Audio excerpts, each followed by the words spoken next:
কিন্তু আমরা দেখেছি গতকাল ছাত্রলীগের সন্ত্রাসীরা ঢাকা বিশ্ববিদ্যালয়ে সাধারণ শিক্ষার্থীদেরকে হামলা করার পরে যারা আহত হয়েছে তাদেরকে ঢাকা মেডিকেলের ইমার্জেন্সিতে গিয়ে তারা হামলা করেছে। এটি হচ্ছে স্বাধীনতার পরে আমরা দেখেছি ছাত্র রাজনীতির জন্য সবচেয়ে কলঙ্কজনক অধ্যায় হয়েছে যে হামলা করার পরেও যারা চিকিৎসা নিয়েছে তাদেরকে পুনরায় হসপিটালে গিয়ে হামলা করেছে। এটি শুধু আন্তর্জাতিক আইনের ব্যর্থ হয়নি, একই সাথে এটি একটি ফৌজদারি অপরাধ হয়েছে। আরেকটি বিষয় আপনি যেটি বলেছেন সেটি হচ্ছে ছাত্রলীগ গত কয়েকদিন ধরে তারা ক্যাম্পেইন করেছেন যে তারা ডোর টু ডোর গিয়ে সাধারণ শিক্ষার্থীদেরকে তারা তাদের অবস্থান ব্যাখ্যা করছে।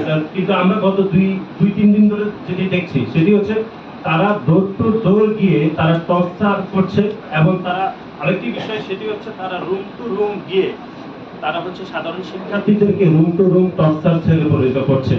আমরা এই অবস্থাকে যেটি বলছি সেটি হচ্ছে আওয়ামী জাহিলিয়া যুগের অবস্থান আমরা ব্যাখ্যা করছি, অর্থাৎ ছাত্রলীগ আওয়ামী লীগের অঙ্গ সংগঠন হয়ে আওয়ামী জাহিলিয়া যুগের মতো অবস্থান বিরাজ করছে।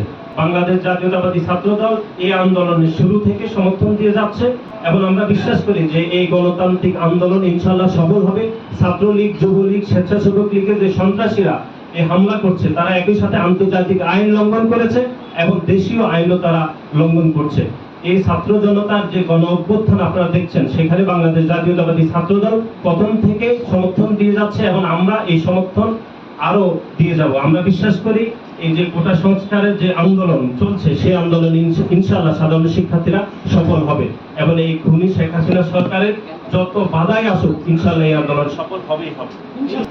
আমি আজকের এই সংবাদ সম্মেলনের মাধ্যমে আরেকটি বিষয় স্পষ্ট করছি, আমরা বিগত সময়ে যেভাবে আপনাদের কাছে আমরা জাতির নিকট এবং সাধারণ শিক্ষার্থীদের কাছে বারবার বলেছি এই ছাত্রদল না শুধুমাত্র বিরোধী মতকে ক্যাম্পাসগুলোতে যে একটা নিষিদ্ধের পর্যায়ে নিয়ে আসা হয়েছে বিরোধী মতের রাজনৈতিক চর্চা, সেটি সাথে সরাসরি এই ভিসি, এই প্রক্টর সহ বিশ্ববিদ্যালয়ের সকল ঊর্ধ্বতন যে প্রশাসন রয়েছে তারা জড়িত। এবং আপনারা লক্ষ্য করে দেখলেন যে এই সাধারণ শিক্ষার্থীদের উপর 2018 সালে এবং এই 2024 সালে যে নারকীয় তাণ্ডব চালানো ছাত্রলীগ, সেখানে সাধারণ শিক্ষার্থীদের পক্ষে কোন শিক্ষকের ন্যূনতম কোনো ভূমিকা আমরা লক্ষ্য করিনি।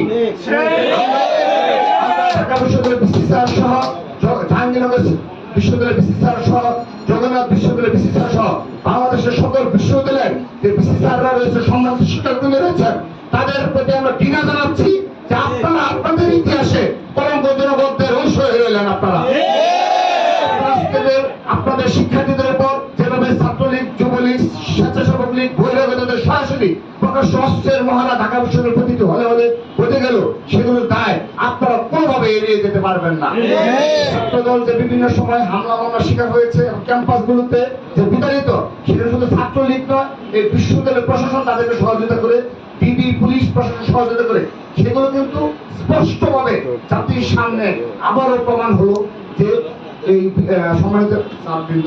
এবং একই সাথে আমি ধন্যবাদ জানাচ্ছি সেই ঐতিহাসিক ভূমিকা পালন করার জন্য যে ঢাকা বিশ্ববিদ্যালয়ের নারী শিক্ষার্থীবৃন্দ যারা এক ঐতিহাসিক ভূমিকা পালন করেছে এই জাতির এই ক্রান্তি লগ্নে, তারা যে সাহসের যে অসীম সাহসিকতা নিয়ে এই ছাত্রলীগ, যুবলীগ এবং আওয়ামী লীগের বিরুদ্ধে ক্যাম্পাসে দাঁড়িয়েছে।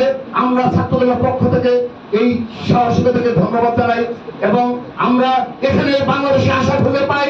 আমরা এখানে এই ছাত্রদল যে বিগত 15টি বছর লড়াই করে যাচ্ছে, সংগ্রাম করে যাচ্ছে, এই ঢাকা বিশ্ববিদ্যালয়ের সাধারণ শিক্ষার্থীরাও আমাদের পাশে থাকবে এবং আমরা তাদের সহযোগে এই বাংলাদেশের ভুলন্ঠিত গণতন্ত্র পুনরুদ্ধার করবই ইনশাআল্লাহ।